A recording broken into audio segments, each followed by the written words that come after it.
자, 여러분 안녕하세요. 자, 부가가치세 신고 납부 11월 22일 13주차 1교시 수업을 진행하도록 하겠습니다.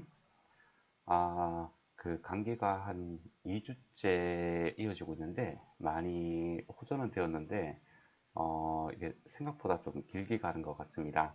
여러분들 그 마지막까지 감기 걸리지 않고 학기를 마무리할 수 있도록 그렇게 신경을 좀 써주세요. 자, 우리 이제 이번 주차에 이제 우리 부가치세 신고 납부와 관련된 이론적인 부분은 이제 모두 다 종료가 될 거예요. 이제 끝나고 나면 이제 우리가 실제로 신고서를 작성하는 데 있어서 어떻게 그 신고서를 작성하고, 그리고 부속서류는 어떻게 작성하고, 그리고 존표 처리는 어떻게 하는지 그 내용에 대해서 살펴보고자 합니다. 자, 이번 주 출석 과제물은 자, 이 문제로 정해봤습니다. 자, 이것도 굉장히 간단합니다. 자, 11월 15일 주식회사 현대로부터 자, 비품인 업무용 노트북을 220만원 부가가치세 포함해서 구입하고 전자세금 계산서를 발급받았습니다. 자, 비품을 구입을 했습니다. 그죠? 그리고 그 증빙서류로 전자세금 계산서를 발급받았네요. 자, 대금 중 10만원은 자, 11월 1일에 계약금이다. 그죠? 계약이 아니고 계약금이네요. 아이고. 자, 계약금으로 이미 지급을 하였고 남은 잔액은 보통예금으로 이체했다. 자, 그럼 차변에는 우리 그 뭐냐 그 재무상태표에 기록해야 되는 자산이 등장하고, 그리고 대변에는 이 자산을 구입했으니까 그 어떻게 대가를 지급했는지 나오겠다. 그죠? 그리고 그 밑에 하단에는 이제 부가지세 예수금 또는 대급금 이런 계정들이 등장하겠네요. 자, 손쉽게 풀 수 있는 문제이기 때문에 자, 얼른 작성해 가지고 그 출석 불이익을 받지 않도록 그렇게 제출을 해주길 바랄게요. 자, 11월 26일까지입니다. 네, 이번 주 금요일이에요. 자, 마지막 재량평가 리포트 안됩니다. 자, 해당하는 주제에 이미 몇몇 친구들은 많이 제출을 했고요. 대부분의 학생들이 아직까지 제출을 안 한 상태입니다. 자, 재량평가 리포트를 제출하지 않게 된다면 아무리 우리가 뭐 절대평가, 뭐 또는 상대평가 한다 하더라도 좋은 점수를 받을 수는 없습니다. 자, 이것도 출석 과제물과 동일하게 11월 26일까지입니다. 그래서 제출 방법을 잘 확인을 해서 자, 학점 받는데 불이익받지 않도록 그렇게 해주기를 바라고요. 자, 기한 후 제출은 30점 감점 처리한다고 했습니다. 자, 이거 주의를 좀 해주기를 바랄게요. 자, 이제 본론으로 한번 들어가 볼까요? 자, 우리가 저번 주에 요 제1절 신고와 납부에 대해서 공부를 했습니다. 자, 그래서 이 예정 신고와 납부도 공부했고요. 그리고 학정 신고와 납부에 대해서도 공부를 했었어요. 그래서 이미 예정 신고 시에 신고한 부분은 학정 신고 시에서 어떻게 한다고요? 제외한다. 이런 것들도 살펴봤고, 그리고 조기 환급 신고한 부분도 어떻게 한다고요? 네, 이 부분도 학정 신고 대상에서 제외한다라는 것을 우리가 공부를 한 것 같네요. 자, 그리고 이제 살펴봐야 되는 게 이제 일반 환급하고 조기 환급의 차이점에 대해서 여러분들이 조금 알아야 됩니다. 자, 환급이란 우리 부가치세 납부세액을 계산할 때 자, 매입세액이 매출세액을 초과하는 경우에는 환급세액이 발생하게 된다라고 되어 있다. 그죠? 당연하죠. 그죠? 우리 논리구조상으로 봤을 때. 자, 우리가 매출세액에서 매입세액을 차감했을 때 자, 0보다 크다면 자, 납부세액이 발생하는 거고요. 자, 매출세액에서 매입세액을 뺐을 때 0보다 작다면 환급세액이 발생한다는 것은 누구나 다 알고 있는 내용들입니다. 자, 그렇지만 이렇게 환급세액이 발생을 한다면 환급세액이 발생을 할 때,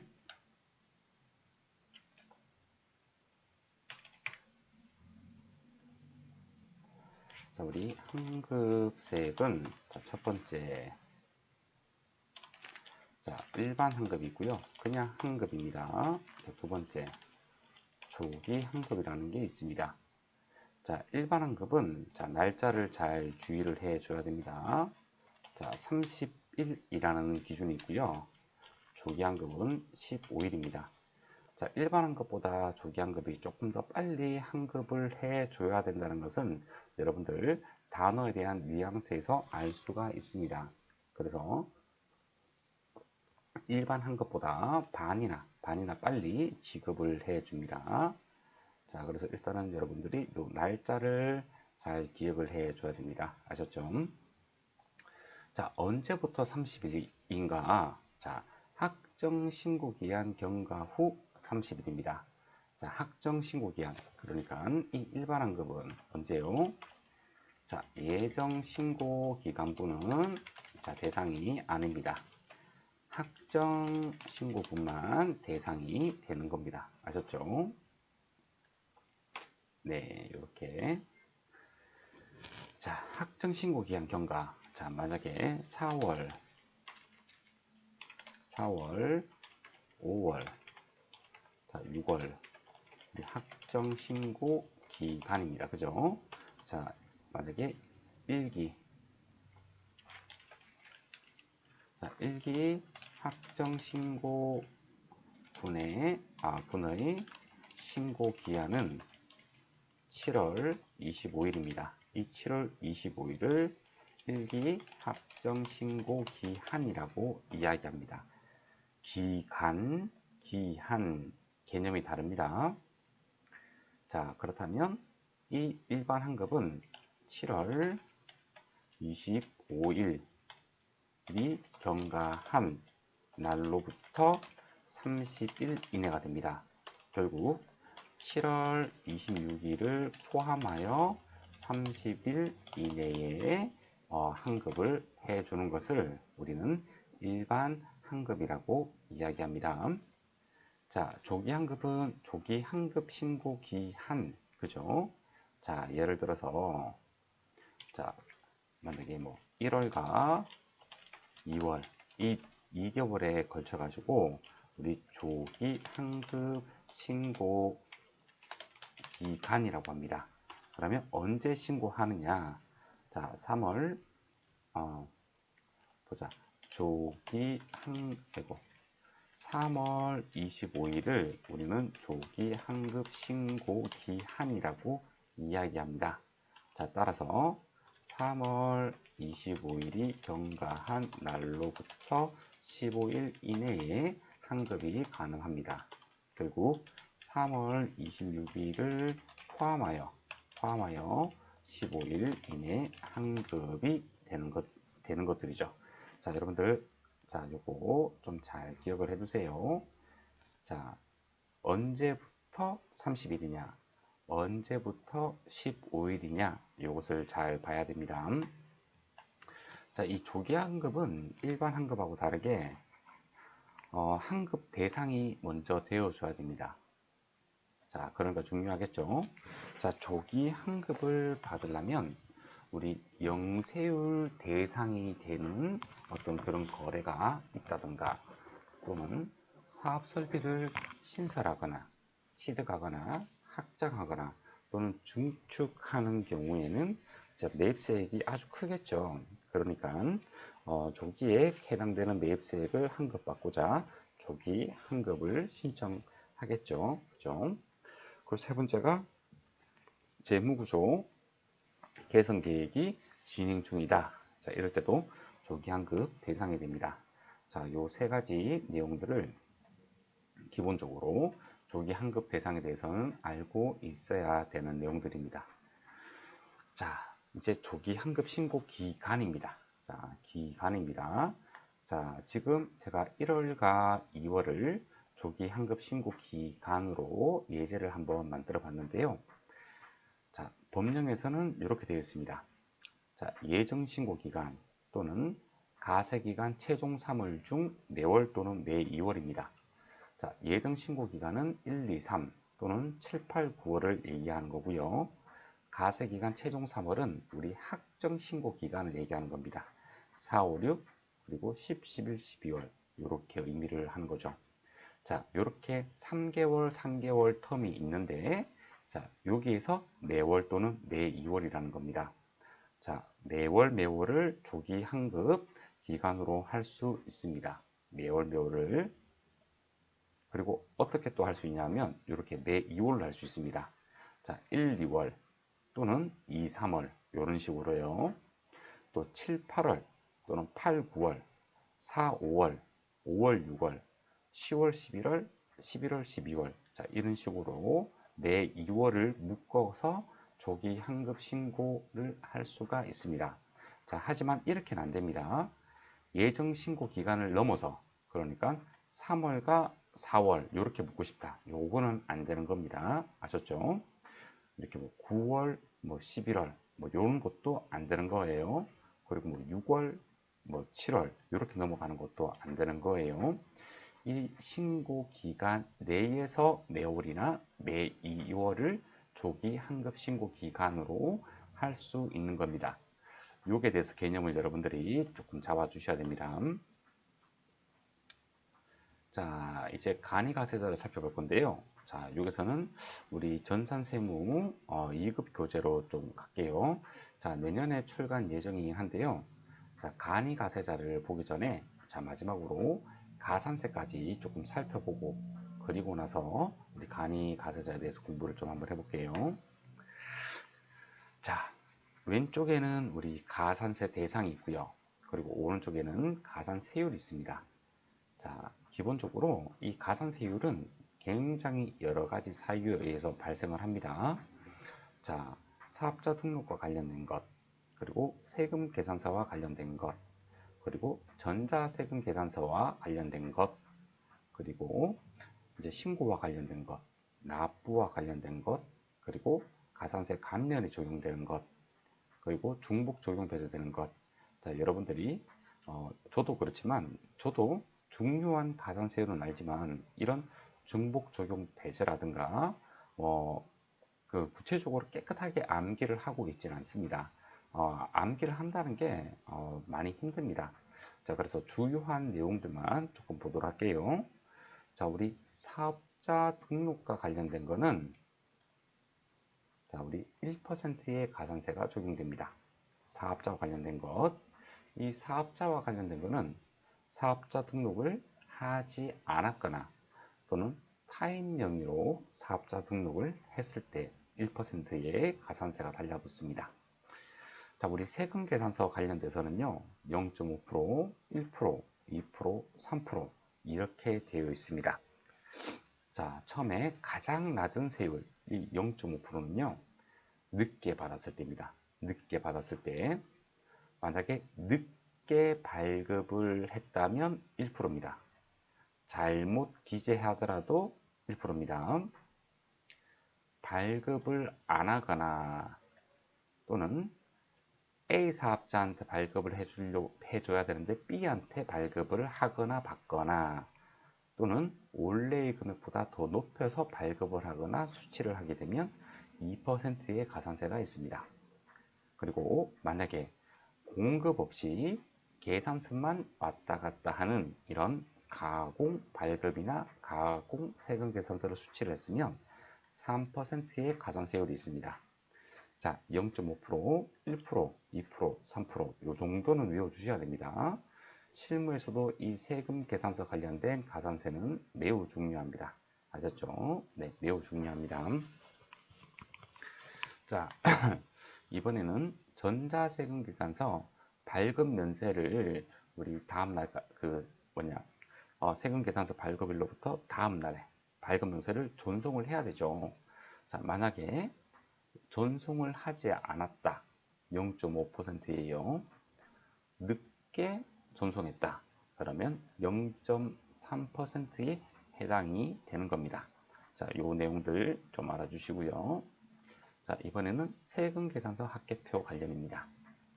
자, 매입처별 세금계산서 합계표를 제출하지 않거나 잘못 기재를 했다면 0.5%입니다.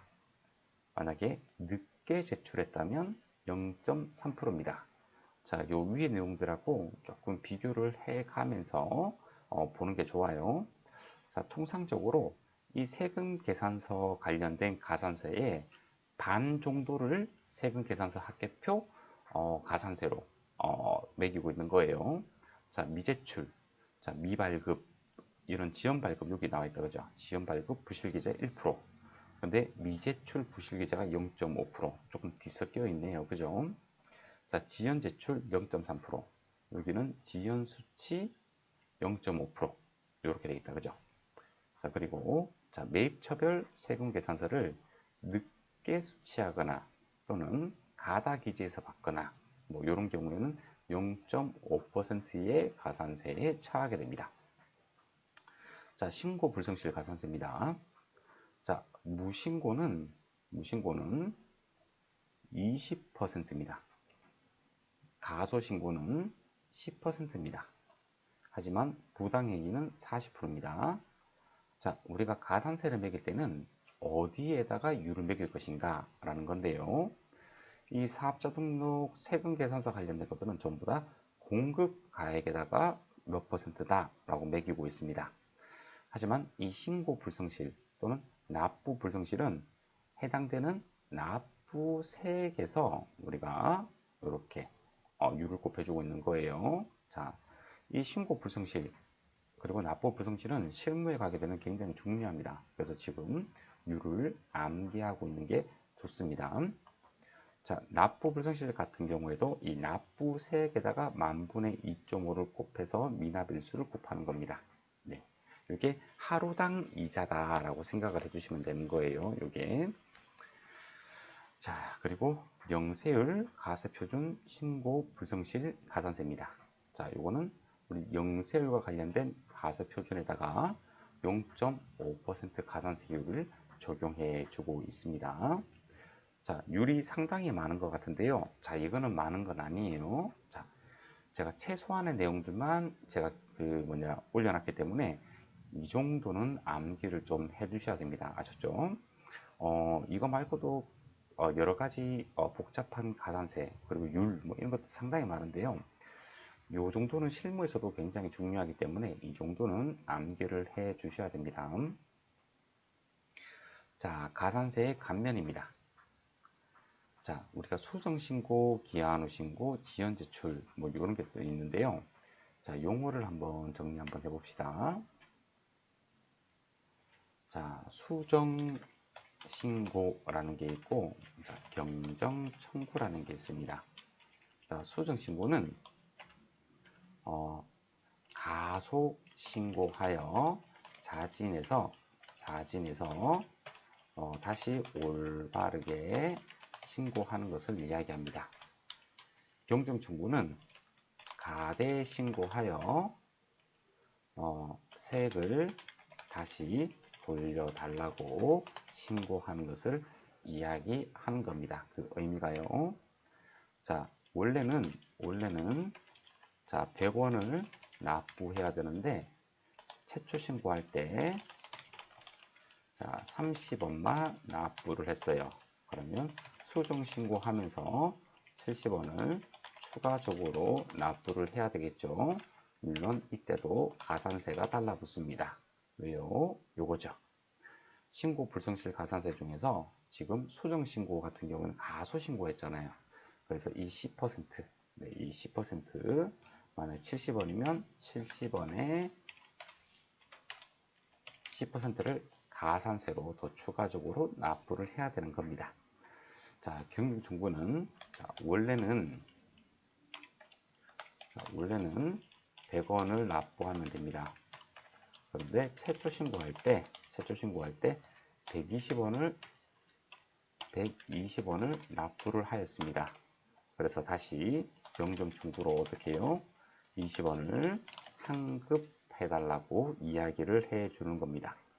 자, 수정신고와 경정청구는 이러한 개념입니다. 자, 기한후 신고. 기한 후 신고입니다. 기한 후 신고는 무신고하였습니다. 자, 원래는 100원을 납부해야 되는데요. 자, 최초 신고할 때 이때 무신고를 한 거예요. 그래서 나중에 나중에 기한 후 신고를 할 때, 자, 100원을 납부하고, 그리고 가산세를 우리가 매겨줘야 됩니다. 어떻게 해요? 100원에다가 아까 무신고 가산세는 20%라고 했습니다. 그죠? 네, 이렇게 20% 해서 납부를 해줘야 됩니다. 자, 그리고 지연대출. 자, 요거는 이런 여러 가지 사유들에서 하는 건데요. 자, 일단 감면 보도록 할게요. 자, 법정 신고 기한이 경과 후에 수정 신고하는 경우에 적용이 됩니다. 그러니까 이 수정 신고는 일단 최초 신고가 이루어져야 되는 것들입니다. 일단 최초 신고가 이루어지고, 아, 내가 가소 신고했구나 라고 판단을 하고 다시 수정 신고를 하는 경우를 이야기합니다. 자, 우리 가산세는 신고 불성실, 요 가산세가 닫아붙습니다. 그래서 감면도 신고 불성실 가산세만 감면을 해 주는 겁니다. 그리고 영세율 가세표준 신고 불성실 가산세 있죠. 자, 요것도 대상이 되는 겁니다. 이렇게 대상이 되는 거예요. 자, 만약에 법정 신고 기한이 경과하고 1개월 이내에 수정 신고를 하게 되면 90% 감면을 받게 됩니다.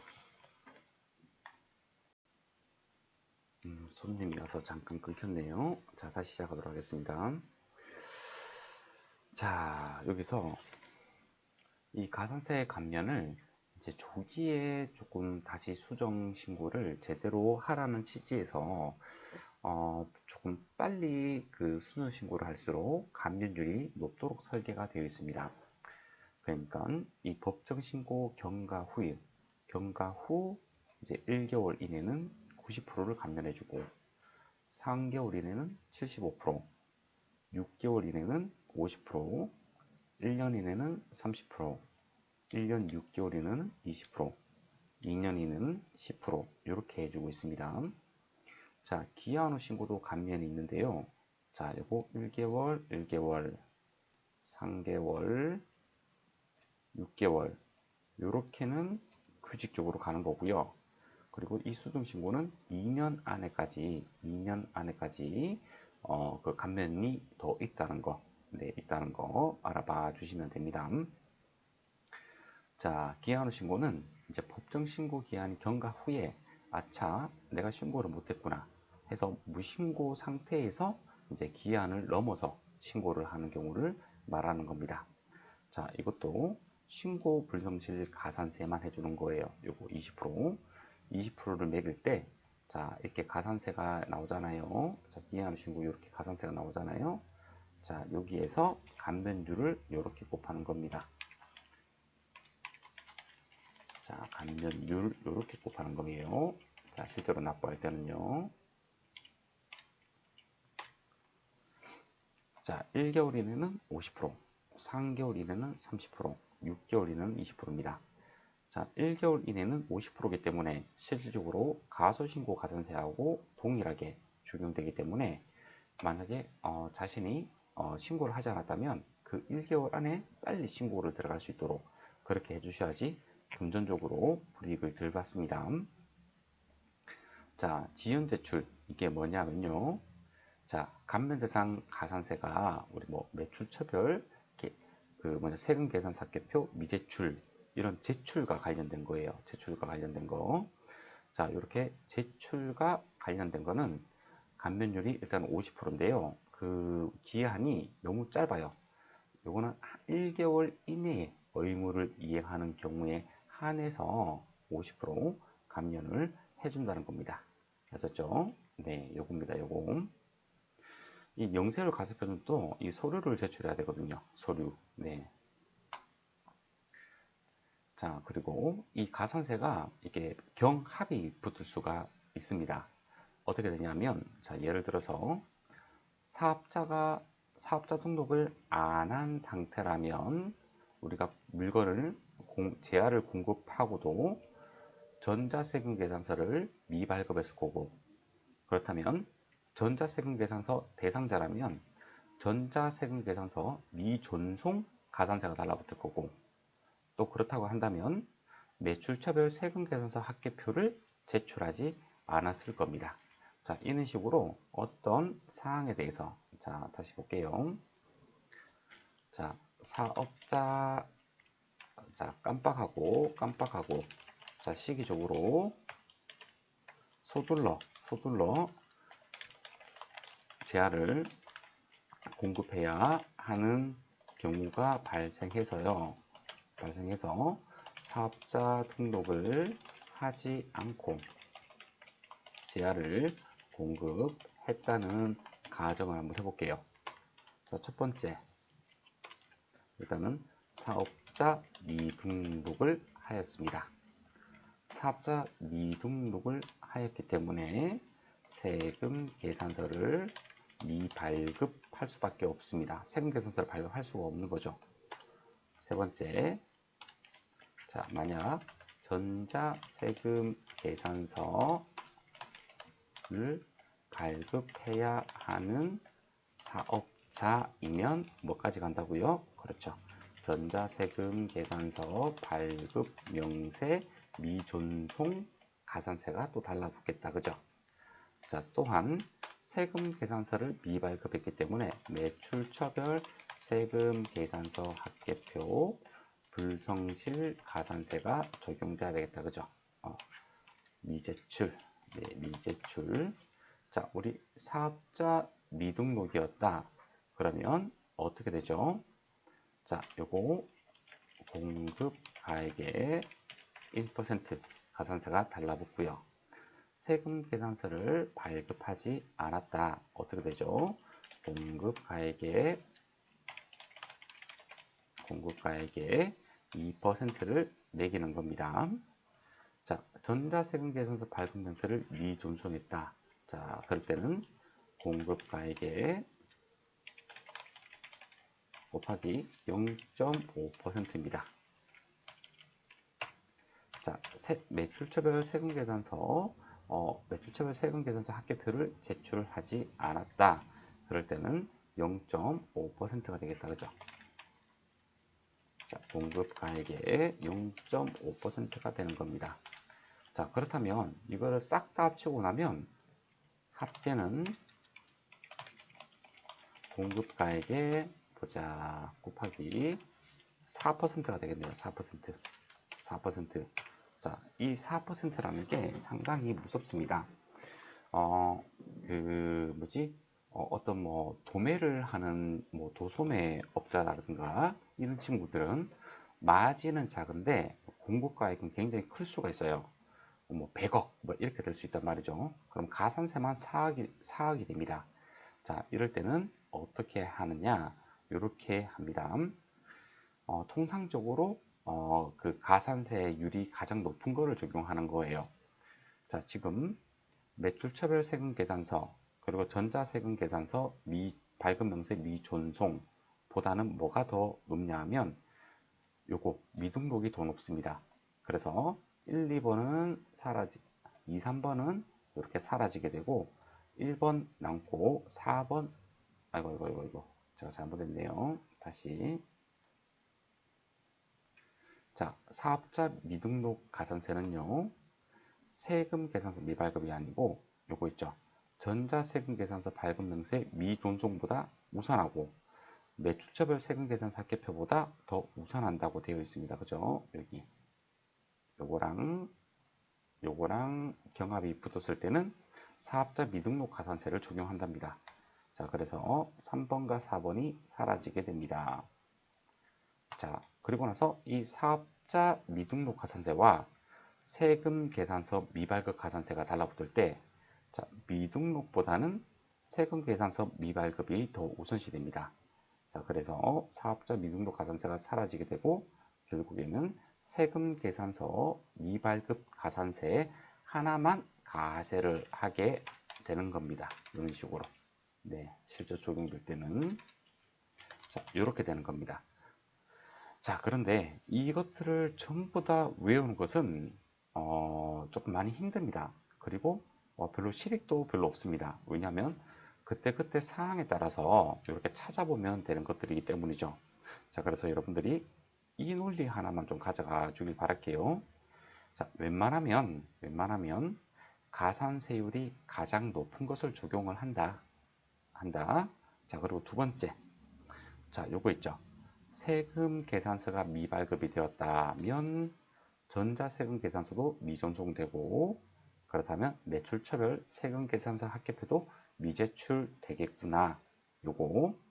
또 세금 계산서를 지연 발급했다면 당연히 전자세금 계산서도 지연 전송이 될 거고요. 자, 그리고 요거는 그냥 하나의 강학적으로 논리를 잡았습니다. 매출처별 세금 계산 합계표를 제때 넣을 수도 있습니다. 자, 근데 지연 제출했다고 한번 봅시다. 자, 이럴 경우에는 무엇을 한다고요? 그렇죠. 세금 계산서 미발급이 우선되고 세금 계산서 지연 발급이 우선시 된다는 겁니다. 자, 요 정도만 하더라도 됩니다. 네, 너무 시간을 할애해서 공부한다거나 그럴 필요성은 전혀 없습니다. 자, 가산세는 어떤 것들이 있다? 자, 우리 사업자 등록과 관련된 것들, 그리고 세금 계산서와 관련된 것들, 그리고 신고와 관련된 것들, 납부와 관련된 것들이 있고, 그리고 수정신고, 기한 후 신고, 지연 제출에 따른 우리 조기에 올바르게 신고를 유도하기 위해서 감면 규정을 두고 있다라고 생각을 해주시면 될 것 같습니다. 그리고 여러 가지 가산세가 경합이 붙을 때에는 웬만하면 가산세율이 가장 높은 거 하나만 적용을 한다. 이렇게 생각을 해주세요. 자, 그리고 이제 마지막으로 이 3절 간이가세자를 살펴볼 텐데요.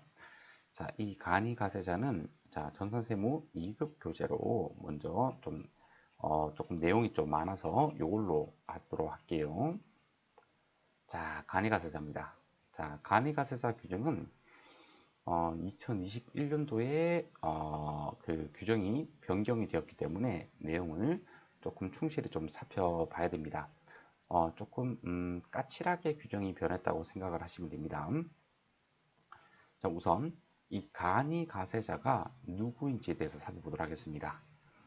자, 우리 부가가치세법상 사업자라고 한다면 부가가치세를 납부, 그러니까 부가가치세법을 적용받는 사업자라고 하면 됩니다. 자, 그래서 면세사업자는 부가가치세가 면세받기 때문에 부가가치세법상 사업자가 아닙니다. 아셨죠? 자, 그렇다면 부가가치세법상 사업자는 누가 있느냐? 우리 처음에 공부를 했었습니다. 첫 번째, 일반 가세사업자가 있습니다. 자, 두 번째, 간이 가세사업자가 있습니다. 일반 가세사업자는 법인도 가능하고 개인도 가능하고요. 간이 가세사업자는 개인만 가능합니다. 자, 따라서 간이 가세사업자는 부가가치세법상 사업자에 해당하기 때문에 부가세법상 의무 이행을 반드시 해야 하는 사업자에 해당이 됩니다. 따라서 이 간이 가세자도 영세율을 적용받을 수 있고 조기 환급도 가능한데 간이 가세자는 부가치세 환급을 받을 수 있는 그런 구조로 되어 있지 않아서 조기 환급은 실무적으로는 이루어질 수 없습니다. 하지만 영세율 이런 것들 전부 다 적용받을 수가 있는 거예요. 자, 사업자 중에서 연간 거래 금액이 일정 금액이 미달하는 영세한 소규모 사업자를 의미합니다. 소규모 사업자를 의미합니다. 자, 이 소규모 사업자는 법인이 소규모 사업자라고 한다라도 간이 사업자는 안 됩니다. 개인 사업자 중에서 소규모 사업자를 의미합니다. 자, 여기에서 연간 거래 금액이 일정 규모라고 하는데요. 자, 이 규모는 공급 대가의 합계액이 8천만 원에 미달하는 사업자를 이야기하는 거예요. 저번에도 우리 공급 대가를 살펴봤습니다.